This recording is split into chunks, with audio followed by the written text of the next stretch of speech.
A ver, pensemos en esto por un segundo. El gobierno de Estados Unidos, ¡pum!, cierra, se paraliza. Uno esperaría, lógicamente, caos, problemas, ¿no? Pero no. Ese mismo día, Wall Street, ¿qué hace? Se va de fiesta, lanza una celebración total. Suena completamente al revés, ¿cierto? Pues bueno, justamente eso que parece tan ilógico fue lo que desató un evento que muy pocos vieron venir. Y aquí está la gran contradicción del día, negro sobre blanco.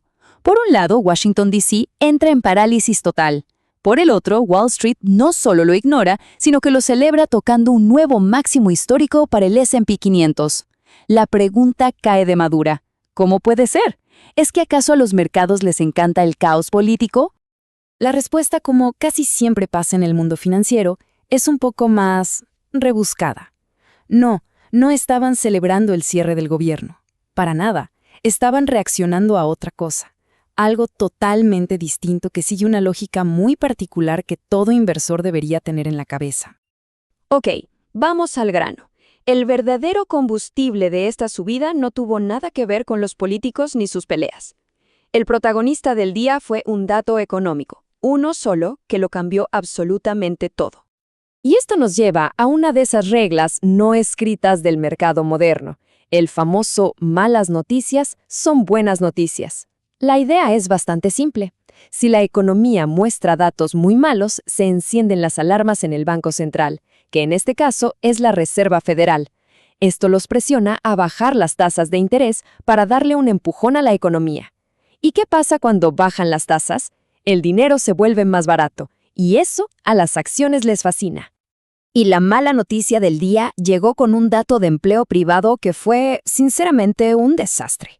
El informe ADP reveló que la economía no solo no había creado empleos, sino que había perdido 32,000. Fue la peor caída en meses, una señal súper clara de que el mercado laboral se estaba enfriando, y a un ritmo preocupante. Y así, de repente, esa noticia horrible se convirtió en el combustible de un cohete. Con un dato de empleo pero tan débil, el mercado ya no dudó. Dijo, listo, con esto la probabilidad de que la Reserva Federal baje las tasas en la próxima reunión es de casi el 100%. Era prácticamente un hecho. Ahora, lo más interesante es ver cómo esa expectativa se reflejó en los números, en los precios de los activos. Porque no fueron solo las acciones las que reaccionaron. Esto fue un movimiento generalizado. Las acciones, claro, fueron las estrellas de la fiesta. Vemos subidas en todos los índices importantes. Y el S&P 500, la gran referencia, cerró por encima de un nivel clave, los 6,700 puntos, marcando ese nuevo récord histórico que al inicio del día parecía una locura. Si lo miramos por sectores, vemos que tecnología y consumo discrecional tuvieron un buen día, lo cual tiene sentido ante la idea de dinero más barato. Pero el que se robó el show fue el sector salud, que se disparó más de un 2%, aunque esto fue más por noticias propias del sector que por el tema de las tasas. Y esta reacción en cadena es un ejemplo de manual, perfecto para entender la lógica del mercado. Si se espera un recorte de tasas, ¿qué pasa? Los rendimientos de los bonos del tesoro caen. El dólar pierde fuerza. Activos de refugio como el oro se mantienen sólidos.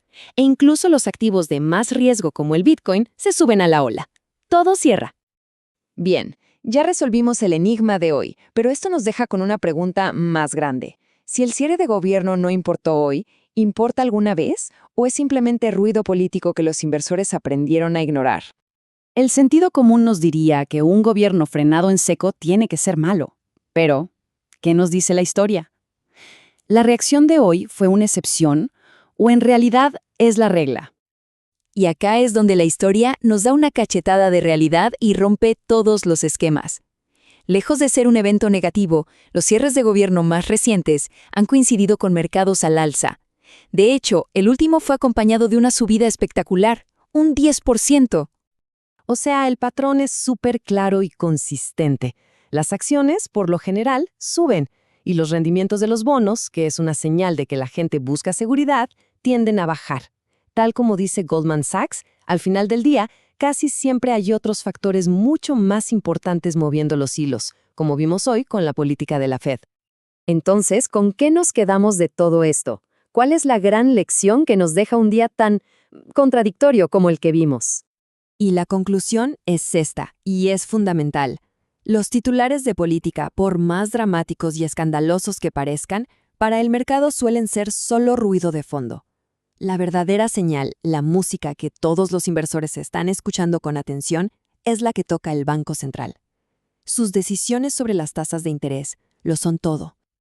Y esto nos deja con una última pregunta para pensar, ¿no? Si las decisiones de un puñado de personas en un banco central pueden anular por completo el caos político de un país entero, ¿quién tiene realmente el control de la economía? Una buena idea para darle vueltas. Este fue un informe de ARK Gold Capital,